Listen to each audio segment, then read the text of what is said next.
your thoughts on our co-main event, Justin Gaethje versus Rafael Fiziev, number 2. Yeah, I mean, from what I've seen, I've seen Justin Gaethje in a bunch of fights, and he just is always a fun guy to watch, right? He always brings it. He's never not like the most exciting fighter in the octagon, even in his couple of losses. He just is always bringing it, you know. Yes, vastly understated. He has 13 fights in the UFC. He has 13 performance of the night bonuses in general, whether it's fight of the night or performance of the night. Every single fight that he has had in the UFC has been an absolute banger. So, Yeah. this is going to Yes, be no different. he always does bring it. When I was Exactly. saying that, I was very much understanding it. I did not know that him always bringing it was such a crucial part of his career. Yes, yeah, man. He is a star child of the UFC. You cannot ask for a fighter that is going to bring more viewers than Justin Gaethje. Every single time he's out there, it's a slugfest. Does he throw defense to the win sometimes? Yes, but you are always going to be glued to your TV when Justin, the highlight Gaethje, is on the screen.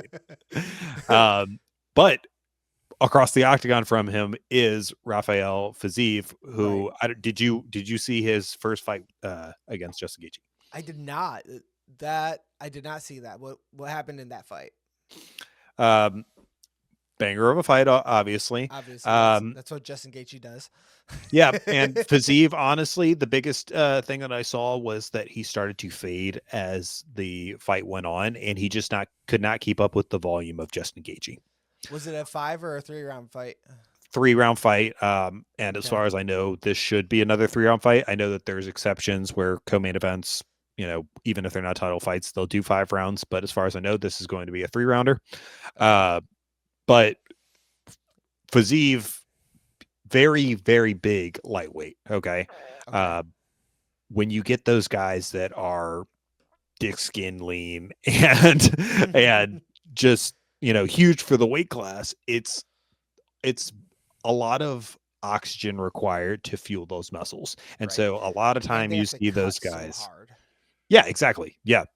Cannot look over that as well. The cut is harder, and the oxygen that it takes to fuel that muscle mass as the fight goes on, that explosive, fast twitch, powerful, aura about them starts to fade often. Right. That makes sense. I mean, and I don't think we can underestimate the cut, right? That like even if it's the next day, right? It's following day weigh-ins, right? Yep. So like even then, like when you're cutting 30, 40 pounds, right? It affects you so much, right? That would You be a massive weight cut. yeah. But 30 might be pretty accurate, honestly. Yeah, like I'd say more 20 to 30 okay. pound cut would be, I was probably thinking more of the upper weights. I bet like the light Oh, yeah. heavyweight guys are cutting Yeah. over 30 pounds, right? Like Yeah, for sure. The bigger you get in the weight classes, the more aggressive the cut can be. yeah. I mean, Francis Ngannou, I've heard cuts from like 300 down to 265. So, that 40-pound range is not unheard of. Yeah. But yeah, I think that we're up for another exciting fight. So Fiziev is coming off 2 losses now. He Okay. lost to Justin Gaethje, and he lost in his last fight, but he looked great in his last fight and tore his ACL during the fight. Oh, during Yes. the fight. Oh, Yep. Yeah, so it was interesting. He went for a kick with his right leg, and while basing on his left leg, he had a non-contact injury. In his left leg. So Yep. mm. Um, What so happened this is also afterwards? Could he his. just not stand anymore? And was it? Did he They like? stopped it straight away. Yeah, Okay. he kind of dropped to the ground, and referee jumped in because he was Okay. unable to continue. But this is his first fight back since the ACL tear Gotcha. on short week notice. Short Oh man. notice, yeah. So Justin Gaethje was supposed to fight Dan Hooker, which was set up to be possibly the best fight of 2025 coming out in the beginning of March, because both of those are guys that go to war. Dan Hooker out for an injury, so Fiziev steps in for a rematch, and this is a very important fight. They're both in the rankings. Yeah. Let's take a look. Is Gaethje looking at maybe going for the title after this fight? Yeah, so Gaethje has had, this would be his third title fight, or sorry, fourth time fighting for the title. He had the interim belt at one point, and then he lost it, and he's challenged 2 other times. But he, because of how good he is, he has stayed in the top rankings for a long time now, and yes, he has the ability to go for another title fight here soon, whether it's after this fight or after the next one. He's right there.